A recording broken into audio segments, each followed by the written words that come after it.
গুমের অভিযোগ প্রথমবার আন্তর্জাতিক অপরাধ ট্রাইব্যুনালের সাবেক প্রধানমন্ত্রী শেখ হাসিনার বিরুদ্ধে অভিযোগ করা হয়েছে।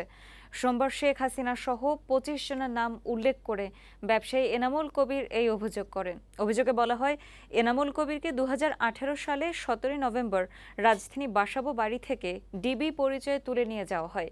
হাত পা চোখ বেঁধে ডিবি অফিসে আটকে রেখে ৯ দিন তাকে অমানবিক নির্যাতন করা হয়। পরে তার অফিসে বিস্ফোরক পাওয়া গেছে এমন মিথ্যা অভিযোগে মামলা করে তাকে কারাগারে পাঠানো হয়।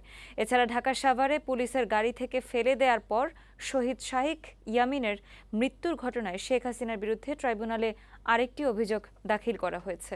আমাকে কালো টুপি পরিয়ে গাড়িতে করে নিয়ে গেল অজানা স্থানে। পরবর্তীতে আমি জানতে পারি যে আমি ডিবি মিন্টু রোডে আছি। এই যে 10 দিন আমাকে রেখেছিল, মানে খুব ভয়াবহ নির্যাতন করেছিল আমাকে। প্রধানমন্ত্রী সহ ৭৮ জনের বিরুদ্ধে এখানে পুলিশ প্রশাসন যারা এপিসি চালিয়েছিল, এপিসির ভেতরে যারা ছিল এদেরকে আইডেন্টিফাই করে সাভারের পুলিশের যে সমস্ত অফিসার ছিল সেগুলো সহ যারা চিকিৎসা দিতে বাধা প্রদান করেছে সবার নাম সহ মোট ৭৮ জনের বিরুদ্ধে এই অভিযোগ গতকালকে আন্তর্জাতিক অপরাধ ট্রাইব্যুনালের প্রসিকিউশন টিমের কাছে তারা দায়ের করেছেন।